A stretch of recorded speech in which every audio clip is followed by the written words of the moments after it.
salawat dan salam kita sampaikan pada baginda Rasulullah Muhammad sallallahu alaihi wasallam. Allahumma shalli ala sayyidina Muhammad wa ala ali sayyidina Muhammad.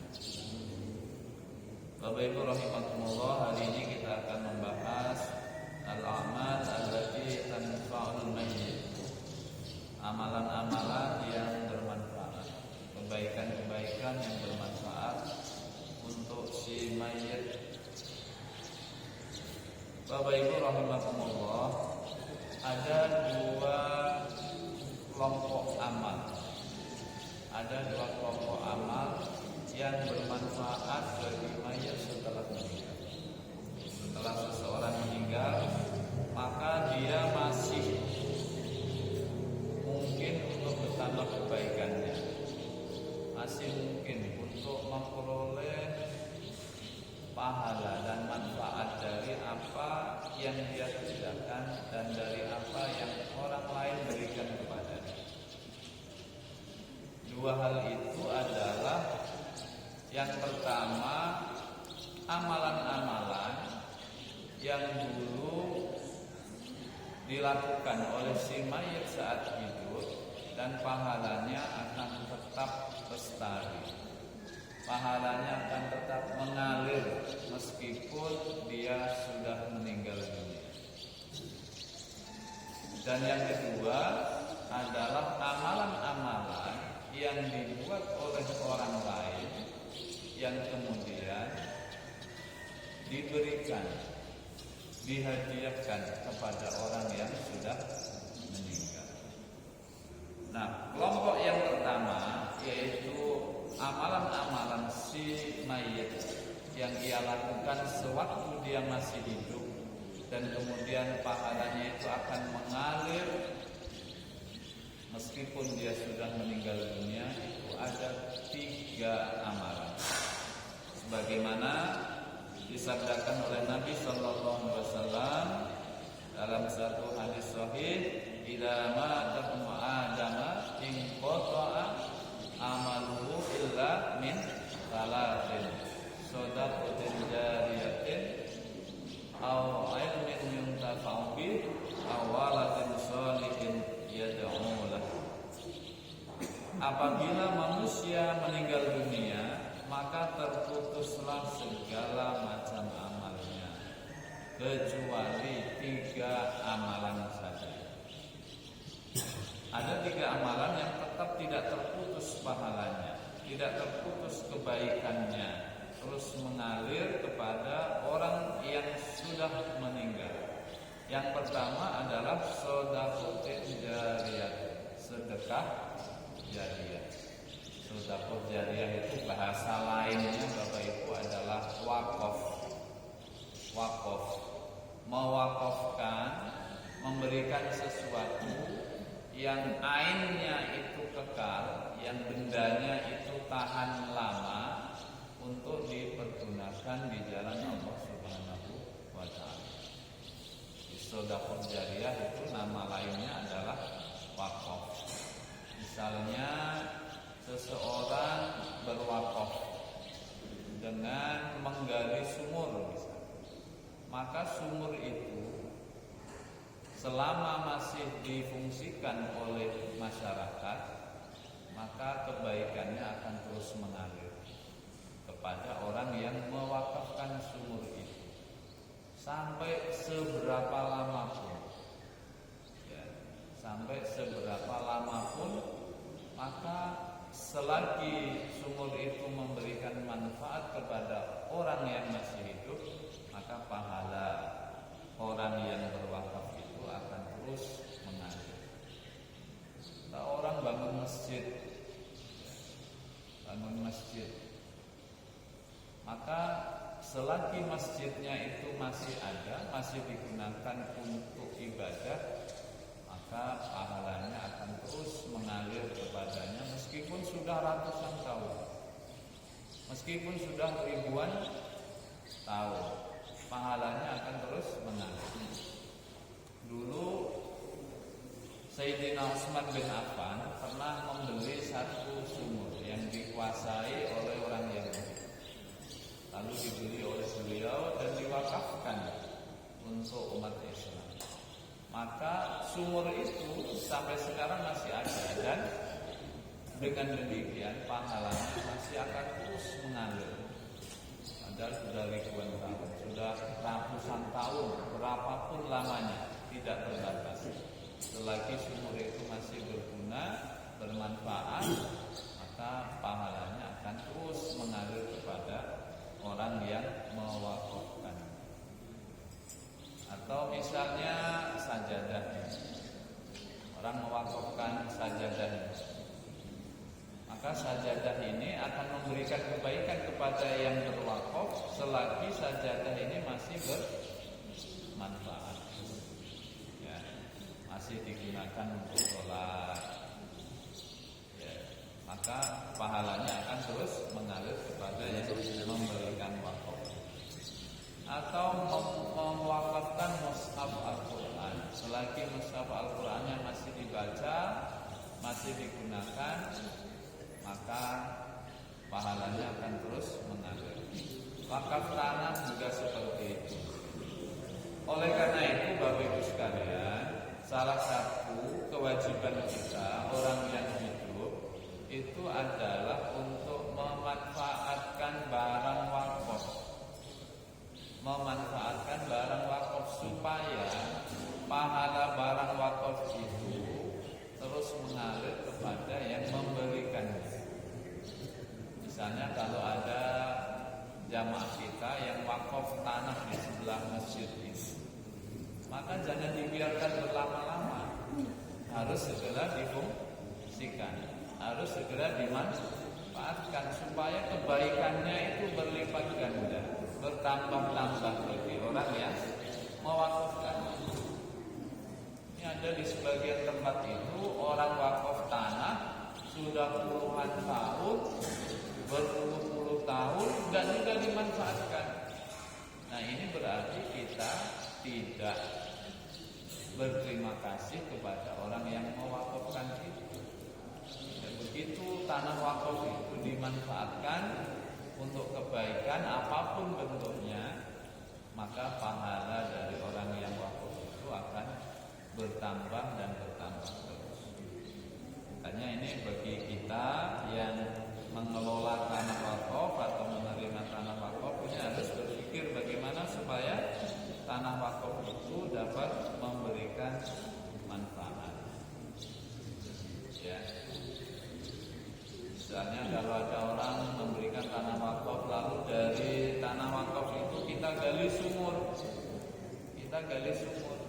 keluar airnya dari sumur itu, maka air yang kita manfaatkan dari sumur itu akan menjadi amal kebaikan bagi orang yang berwakaf. Yang pertama, sedekah jariyah. Ini yang pahalanya terus akan mengalir. Maka sebisa mungkin Bapak Ibu, kita harus punya sedekah jariyah ini. Kita punya wakaf. Misalnya hanya dengan tanah seukuran 1 meter persegi, 1 meter persegi, sebaiknya kita punya. Ya. Untuk 1 meter persegi ini gimana? Gimana memanfaatkannya? Kan banyak ini masjid-masjid, madrasah-madrasah, yayasan-yayasan yang lelang pembelian tanah, ya, lelang pembelian tanah 1 meternya misalnya 250.000. Kalau kita kemudian ikut membeli 1 meter persegi dari tanah itu, lalu dimanfaatkan untuk lembaga pendidikan, untuk masjid, untuk pesantren, maka kebaikan kita akan mengalir dari 1 meter persegi tanah yang kita wakafkan. Jadi wakaf itu tidak harus sebidang tanah yang luas, yang harganya mahal, yang mungkin kita tidak tersanggup. Jadi kita bisa wakaf dengan hanya 1 meter persegi atau setengah meter persegi. Itu pun pahalanya sudah akan mengalir kepada kita sampai kapanpun selama tanah wakaf itu masih dimanfaatkan. Yang kedua, awaladin aw ilmin yuntafa'u bih. Yang nomor dua adalah ilmu yang bermanfaat. Ilmu yang bermanfaat. Ilmu yang bermanfaat itu yang bagaimana Bapak Ibu? Ilmu yang bermanfaat itu adalah satu ilmu yang diamalkan. Ya, ilmu yang diamalkan.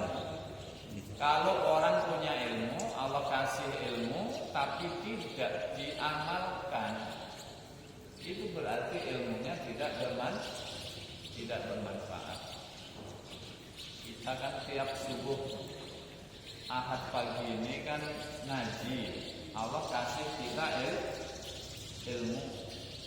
Kalau ilmu itu tidak kita amalkan berarti bukan ilmu yang bermanfaat yang kita peroleh.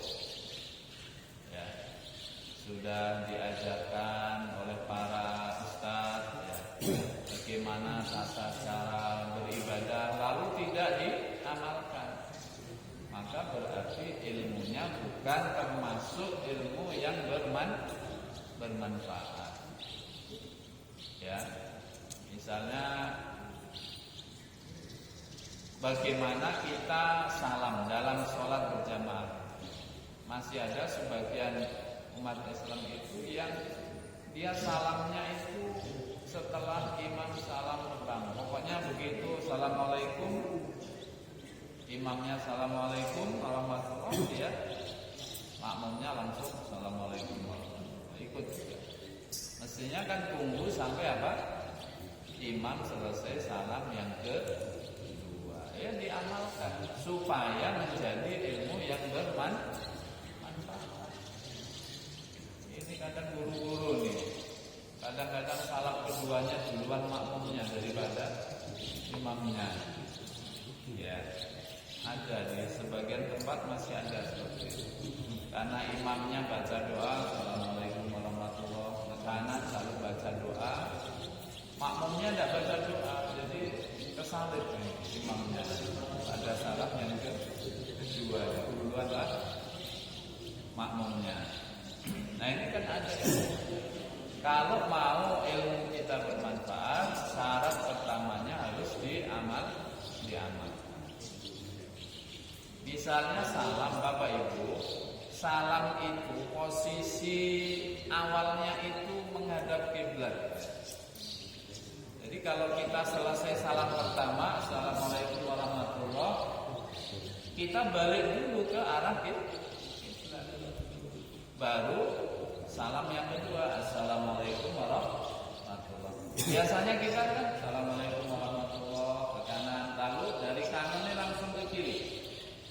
Assalamualaikum warahmatullahi wabarakatuh. Nah itu keliru Bapak. Jadi posisi awal salam itu adalah arah kiblat, ke kanan, lalu balik ke kiblat lagi, baru ke kiri salamnya. Nah ini diamalkan Bapak, supaya ilmunya bermanfaat. Yang kedua, ilmu yang bermanfaat itu adalah ilmu yang diajarkan kepada orang lain. Ya, yang diajarkan kepada orang lain, bisa diajarkan, disampaikan secara langsung maupun melalui tulisan. Ini misalnya pengarang kitab ini sudah berpuluh-puluh tahun nih dikarang, sampai sekarang masih dipakai, masih dibaca orang, masih digunakan oleh orang. Maka pengarang kitab ini akan memperoleh kebaikan dari ilmu yang dimanfaatkan oleh generasi sesudahnya. Bayangkan kalau Imam Syafi'i itu misalnya, beliau lahir tahun 150 Hijriah. Sekarang sudah 1446 Hijriah. Berapa tahun? 1000 berapa? 200 lebih. 1250-an tahun sudah. Beliau punya kitab namanya Al-Um. Al-Um itu artinya induk, buku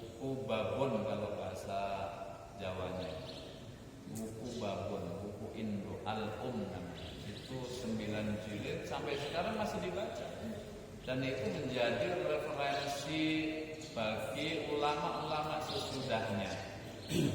Maka kitab yang disusun oleh Imam Syafi'i itu menjadi ilmu yang bermanfaat karena sampai hari ini masih dibaca oleh orang banyak. Atau misalnya Bapak Ibu kan sekarang zamannya media sosial, bikin quote-quote yang bagus lalu di-share. Kalau kemudian orang membaca quote Bapak Ibu itu tersentuh hatinya, lalu dia melakukan kebaikan sesuai dengan isi quote Bapak Ibu buat, maka Bapak Ibu dapat pahala. Makanya pastikan Bapak Ibu kalau mau nulis sesuatu di media sosial itu sesuatu yang bermanfaat, karena itu bisa menjadi pahala yang mengalir kepada kita. Bisa 10 tahun nanti orang masih baca itu, lalu orang tergerak untuk melakukan kebaikan karena share yang kita buat itu, maka kebaikan kita akan mengalir. Jangan kalau ada fitnah-fitnah saja yang kita bagi-bagikan, jangan nulis fitnah itu, ya, itu berbahaya, nggak ada manfaatnya sama sekali, kecuali untuk memuaskan hawa nafsu. Ada manfaatnya itu, tapi untuk apa? Memenuhi hawa nafsu. Kalau si A itu jatuh kita bangga bahagia gitu, itu berarti sakit hati kita, sakit jiwa kita. Ya. Kata orang tuh SMS, senang melihat orang lain susah. Nah itu berarti Bapak Ibu kalau masih begitu berarti masih ada masalah dalam jiwa kita. Kalau tetangga dapat nikmat, kawan dapat nikmat, atau misalnya orang yang gak kita sukai dapat nikmat, hati kita itu masih gak suka, gak bisa tersenyum bibir kita, maka berarti masih ada masalah dengan jiwa hati kita. Ya, yang bisa mengobati ya Bapak Ibu kita semua, diobati. Yang ketiga Bapak Ibu, awaladin sholihin yad'u lahu, atau anak soleh yang mendoakan. Di sini di dalam hadis ini dibatasi ada awaladin sholihin yad'u lahu, atau anak yang soleh yang mendoakan. Ini bukan berarti kalau doa anak yang tidak soleh itu enggak diterima oleh Allah. Bukan begitu, Mas. Ini bicara tentang realita bahwa yang mau mendoakan kedua orang tuanya itu umumnya adalah anak yang soleh. Ya, mana ada kalau anak nggak soleh lah doakan kedua orang tuanya, nggak ingat dia, nggak sempet dia. Maka Bapak Ibu, mari sama-sama kita didik anak-anak kita itu supaya menjadi anak yang soleh. Ya, menjadi anak yang soleh. Bisa di pesantren, bisa juga di luar pesantren. Jadi kebaikan itu, kesolehan itu bisa diperoleh di mana saja. Salah satu tempat terbaiknya adalah pesantren. Tapi tidak harus di pesantren, karena kebaikan itu Allah letakkan di mana saja. Di dalam keluarga kita berikan contoh yang baik. Bapak Ibu, anak-anak kita itu kalau kita omongi biasanya nurut apa cenderung gak nurut. Kalau diomongin orang tuanya, anak-anak kita itu biasanya apa cenderung tidak dengar mereka. Jangan main. Nah, main itu lah anak-anak masuk dilarang main. Ya. Jangan nonton TV, jangan main gadget, enggak akan dengar. Jadi kalau dengan kata-kata anak-anak kita kita itu cenderung tidak mendengarkan kita. Tapi percayalah Bapak Ibu bahwa anak-anak kita itu tidak pernah gagal meniru kita. Anak-anak kita itu nggak pernah gagal mencontoh orang tuanya. Kalau orang tuanya hari-harinya diisi dengan nonton TV, anak-anak itu nanti akan terpola sesuai dengan perilaku orang tua. Kalau orang tuanya ibunya itu berjam-jam nengok HP, nanti apa itu, nanti anak-anak itu nggak diajari aja itu anak-anak cenderung sih. Apalagi diberikan contoh oleh orang tua, pasti akan ke situ. Ya, maka berikan contoh kepada anak-anak kita itu hal-hal yang baik, untuk kata yang lemah lembut. Jangan diajari nyegak-nyegak. Ya, jangan diajari nyegak-nyegak. Ngomong tuh nak nyegak tuh lah. Ya, belajar dari mana dia tahu nyegak tuh dari mana? Dari bapaknya, dari ibunya, dari mungkin gurunya di sekolah yang salah asuh. Ya, ada guru itu yang modelnya gitu, kalau nyuruh santri itu kayak mau apa itu, kayak singa mau menerkam mangsanya. Nah, itu nggak cocok jadi guru yang seperti itu. Ya, nggak usah jadi guru, jadi apa? Cocoknya jadi tukang jagal. Jadi kalau udah kita memantapkan hati jadi guru, ya harus menyesuaikan diri. Jadi guru teriak-teriak ke murid ini nggak cocok. Nah, suruh pindah profesi aja, jadi bukan jagal. Awaladin sholihin yad'u lahu, anak yang soleh yang mau mendoakannya. Maka kalau anak-anak kita nggak soleh, Bapak Ibu, kita tuh rugi. Gak akan dapat doa dari mereka. Sibuk dengan urusan mereka sendiri, belum punya ini, belum punya itu, belum mencapai target ini, target itu. Gak sempat mereka berdoa untuk kedua orang tuanya. Makanya dilatih, ya, dilatih untuk berdoa, diajari, dicontohi supaya mereka terbiasa. Nah, ini Bapak Ibu, 3 hal yang disebutkan dalam hadis itu bukan berarti hanya 3 kebaikan ini yang bermanfaat bagi mayit. Ada pemahaman yang kurang tepat. Ya, sebagian orang itu memahami yang bermanfaat bagi mayit ya cuma 3 ini. Ya, sedekah jariyah, ilmu yang bermanfaat, dan anak soleh yang mendoakan. Ini kelompok pertama. Ya, amalan-amalan yang dulu dibuat sendiri, yang dia menjadi sebab dari adanya kebaikan kita. Misalnya anak yang soleh itu kan hasil didikan kita. Jadi ada usaha kita saat kita masih hidup, dan itu nanti kebaikannya akan terus mengalir kepada kita. Ilmu juga begitu. Kita dulu menuntut ilmu itu capek, ya, payah menuntut ilmu, tidak mudah. Nah, itu kan hasil jerih payah kita. Ini yang nanti terus akan mengalir. Jadi ini kelompok pertama, amaliyah yang bermanfaat bagi mayat itu yang dia lakukan saat masih hidup. Ada 3 hal tadi yang disebutkan di dalam hadis Nabi Sallallahu Alaihi Wasallam. Tetapi Bapak Ibu, ada kelompok yang kedua, yaitu kebaikan-kebaikan yang dilakukan oleh orang lain yang kemudian ditujukan kepada kita, dikirimkan kepada kita, dihadiahkan kepada kita. Apa saja yang bermanfaat buat kita dari orang lain, dari perbuatan orang lain. Kalau yang pertama tadi itu hasil perbuatan kita sendiri. Nah, yang kedua ini hasil perbuatan orang lain. Yang pertama adalah doa dan istighfar.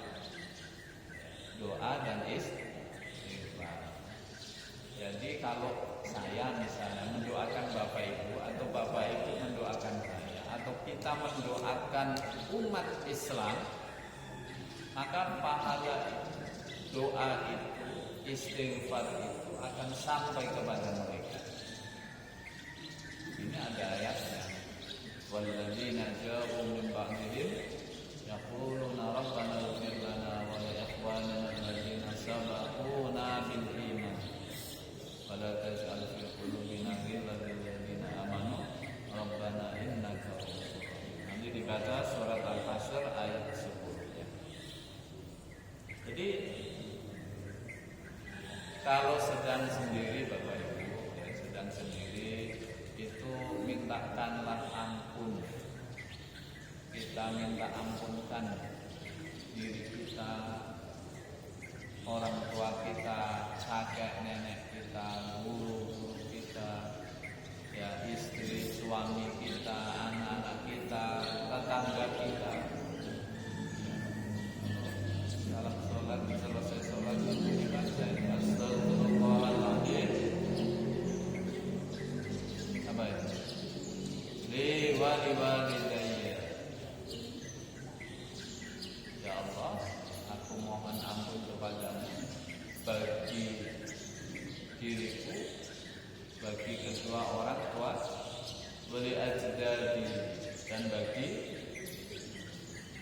kakek-kakekku, wali jaddati, dan bagi nenek-nenekku, wali ashabilati, bagi guru-guru, wali masyayikhi, bagi syekh, wali talamidi, bagi murid, wali zaujati, bagi istriku, atau li zauji kalau ibu-ibu, bagi suami, wa auladi wa banati, anak-anak, wali jironi, tetangga, wali ikhwati wa akhwati, dan saudara-saudari kandung, wali jamil muslimin wal muslimat.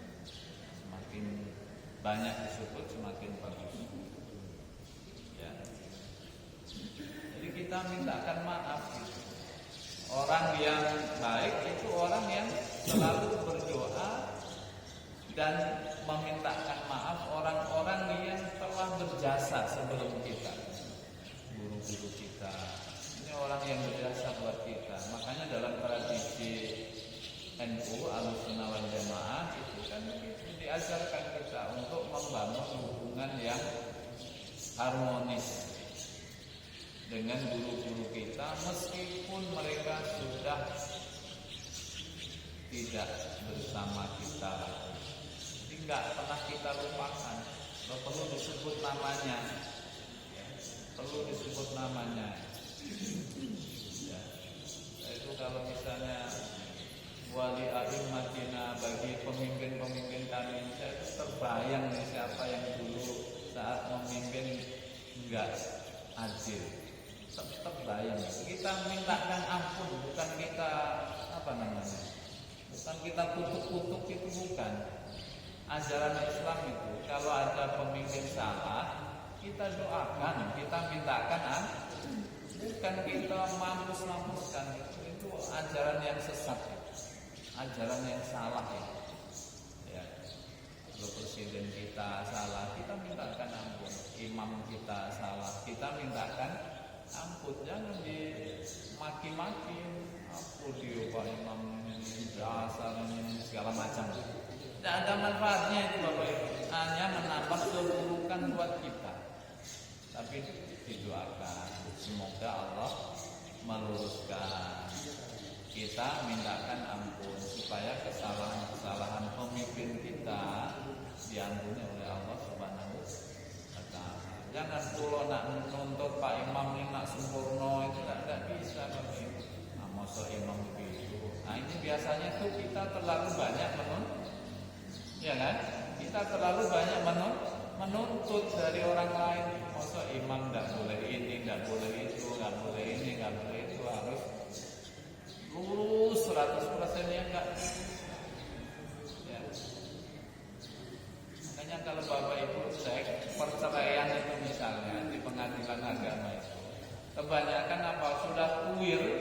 sudah tulir ini, umurnya sudah senja, masih juga nak bercerai, atau tidak cinta lagi, tidak cocok lagi, gitu.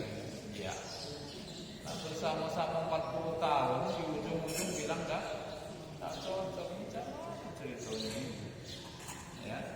Nah, ini karena kadang-kadang ekspektasi kita, ya, tuntutan kita, harapan kita kepada pihak lain itu terlalu berlebihan. Istri itu harus begini, begitu.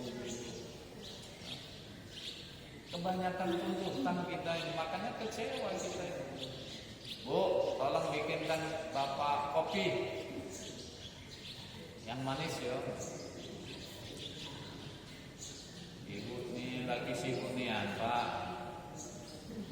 Yang buat dia, jangan pula nak maki-maki istri. Dasar kau istri tidak solehah, bapak yang tidak soleh. Jadi jangan terlalu banyak tuntutan ke pasangan kita, ke orang lain. Pimpinan kita untuk nak memenuhi semua keinginan kita tidak bisa. Maka kita doakan mereka supaya Allah menolong mereka dalam memimpin. Ya, kita doakan kedua orang tua kita supaya diberi kekuatan mendidik kita, ya, membersamai kita. Wal istighfaru lahu, dan kita mohonkan ampun kepada mereka. Ya, jadi mohonkan ampun. Saya ya alhamdulillah tiap habis subuh lah, kalau enggak ngimam di sini, itu pasti istighfarnya ada. Bagi kedua orang tua, kepada mertua, itu jangan lupa Bapak Ibu. Lupa giliran doakan orang tua, ingat pas mertua lupa. Emangnya pasangan Bapak Ibu itu lahir dari mana? Dari mertua. Ya. Makanya saya tradisinya saya biasakan habis subuh itu begitu assalamualaikum, sudah selesai doa, baru hadiah Fatihah. La hadratin Nabi Mustafa Muhammadin sallallahu alaihi wasallam dan seterusnya. Ya. Al-Fatihah. Ya. Jami' ikhwani minal muslimin dan seterusnya. Al-Fatihah. Kita doakan. Ya. Terakhir nanti wa ila rohi abi, sebut namanya, wa ummi, ibuku, sebut namanya, ya. Siapa lagi? Ami, mertua laki-lakiku, wa amati, mertua perempuanku, wa zaujati, istriku, atau wa zauji, suamiku, sebut pula namanya biar tidak lupa Bapak Ibu. Tadi tanya nama suaminya lupa, makanya disebut dalam hadrah Al-Fatihah. Begitu ya. Kita minta ampunkan mereka, kita berikan hadiah Fatihah, kita istighfarkan ya. Supaya harmonis gitu. Kalau kita itu berbuat kebaikan, yakinlah Bapak Ibu, Allah pasti akan membalas. Nah, kalau kita celi-celi dengan mertua, giliran ngasih ke orang tua banyak, ngasih ke mertua dikit, nanti bini kita tuh balas tuh model itu. Ya. Allah nanti, kamu istri tahu pucak ibu lah lagi apa nih. Jadi kita harus baik itu kepada kedua orang tua kita, kepada mertua kita. Jangan, ini anaknya serewet mengelola, aku nak doakan bapaknya. Siapa tahu dengan kita mendoakan mertua kita, anaknya itu baik sama kita, kan begitu. Yang kedua, yang amalan orang lain dan bermanfaat buat kita itu adalah as-shadaqah, sedekah Bapak Ibu. Ya, sedekah. Jadi sedekah orang yang masih hidup kepada orang yang meninggal itu akan sampai kepada mereka pahalanya. Ini didasarkan oleh hadis yang diriwayatkan oleh Imam Ahmad, Imam Muslim dan imam-imam lain, bahwa ada seorang laki-laki bertanya kepada Nabi, berkata kepada Nabi, sesungguhnya ayahku telah meninggal dan meninggalkan harta warisan tetapi dia tidak walam yusi, tidak berwasiat apapun, tidak punya wasiat dia. Fahal yukaffiru anhu an atasaddaqu anhu. Apakah kalau saya bersedekah untuknya, untuk orang tua itu, dosa-dosa mereka akan diampuni? Qala na'am, Nabi menjawab iya, akan diampuni. Jadi sedekah, kalau kita misalnya 3 hari, 7 hari, 100, 1000 atau nyetahun, itu jangan lupa Bapak Ibu, hidangan yang kita hidangkan itu kita niatkan sebagai sedekah buat kedua orang tua kita, ya, kepada orang yang meninggal. Ya, kan ada 3 hari biasanya ya, atau 7 hari.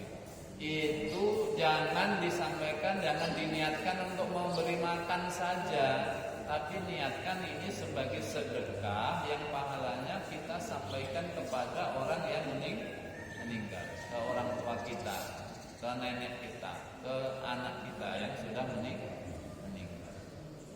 Akan menjadi kebaikan, bermanfaat bagi orang yang sudah meninggal.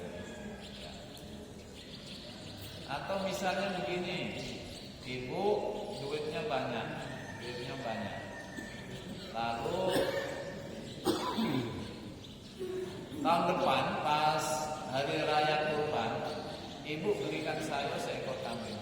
Ustaz, aku ini ada benda, nak ngurbankan, bukan ngurbankan Pak Ustaznya. Nah, kurban buat Pak Ustaz, boleh nggak? Boleh. Boleh. Kalau diizinkan, maka hewan kurban itu akan bermanfaat bagi saya. Ya. Baik saya sudah hidup, masih hidup, atau sudah meninggal. Makanya dulu Nabi itu pernah berwasiat juga kepada Sayyidina Ali, nanti kalau saya sudah meninggal, tolong buatkan kurban untukku. Dan setelah Nabi wafat, Ali melaksanakan wasiatnya. Ya, melaksanakan wasiatnya. Nah, artinya apa? Baik dengan wasiat maupun tidak dengan wasiat, sedekah yang kita berikan kepada orang yang sudah meninggal itu akan sampai dan bermanfaat bagi mereka. Yang ketiga, puasa. Yang ketiga apa? Puasa. Jadi kalau di sini dijelaskan bahwa kalau kita puasa sunat, kita itu boleh menyertakan pahala puasa itu untuk orang tua kita. Kalau kita sholat sunat, kita sedekah sunat, itu boleh kita mengajak, menyertakan kedua orang tua di dalam pahala ibadah sunat yang kita kerjakan itu. Ya, kita sedekah misalnya dengan sepiring kue, lalu pahalanya kita niatkan untuk diri kita, istri kita, kedua orang tua kita yang sudah meninggal, maka pahalanya akan sampai kepada mereka. Demikian juga amalan-amalan sunnah yang lain. Kemudian yang keempat, menghajikan.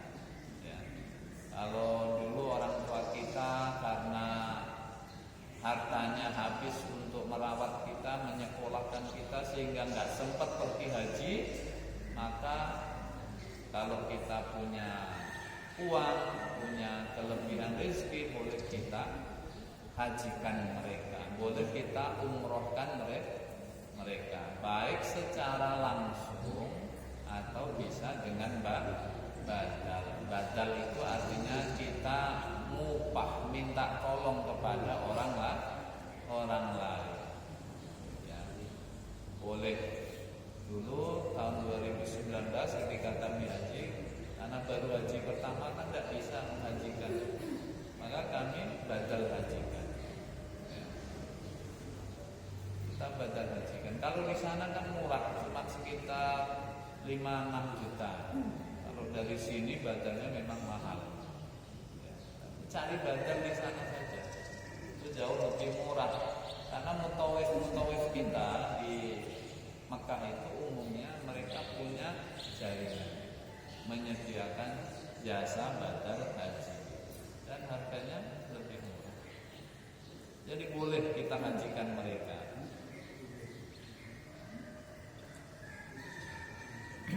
Yang kelima, sholat tadi, sholat sunat yang kemudian kita ajak, kita sertakan mereka di dalam pahala sholat sunat kita. Yang keenam, qiraatul Quran, bacaan Al-Quran, ya, bacaan Al-Quran yang kita baca. Menurut pendapat jumhur ulama Ahlus Sunnah wal Jamaah atau mayoritas ulama Ahlus Sunnah wal Jamaah, kalau kita baca Quran lalu kita doakan agar pahala bacaan Al-Quran kita ini juga dilimpahkan kepada kedua orang tua kita, maka insya Allah akan sampai pahala bacaan itu kepada mereka. Caranya gimana? Kalau di sini dijelaskan. Fal ikhtiyar ayyaqul al-qari'u ba'da faraghi, yang paling baik cara menghadiahkan itu seorang yang selesai membaca Al-Quran itu kemudian berdoa, Allahumma ausil mithla thawabi ma qara'tuhu ila fulan. Ya Allah, sampaikan semisal atau pahala yang sama dari apa yang saya baca itu kepada si fulan, si A, si B, si C. Ya. Ini kan sudah biasa kita lakukan. Ya. Allahumma ja'al wa ausil thawaba mithla thawabi ma qara'tuhu atau qara'nahu min surati Yasin wa suratil Ikhlas wa suratul Muawwidzatain. Ya. Kan gitu ya. Sudah biasa kita lakukan. Ila siapa? Orang tua kita, mertua kita, suami istri kita, saudara-saudara kita, maka insya Allah pahalanya sampai kepada mereka. Termasuk ya ihda'us thawab ila Rasulillah. Termasuk kan kita sampaikan juga pahala itu kepada Rasulullah. Bukan berarti Rasulullah butuh pahala itu, enggak. Pahala Rasul sudah berlebih-lebih, tapi itu sebagai adab kita supaya Rasulullah SAW itu kenal sama kita, peduli sama kita di akhirat. Jadi bukan berarti pahala beliau masih kurang, bukan, salah.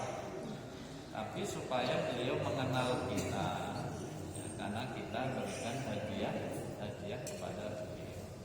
Saya kira ini jadi kalau dihitung semuanya kira-kira itu ada 9. Yang pertama sedekah jariah, ilmu yang bermanfaat. Yang kedua, yang ketiga anak yang soleh. Yang ketiga apa? Doa dan istighfar. Yang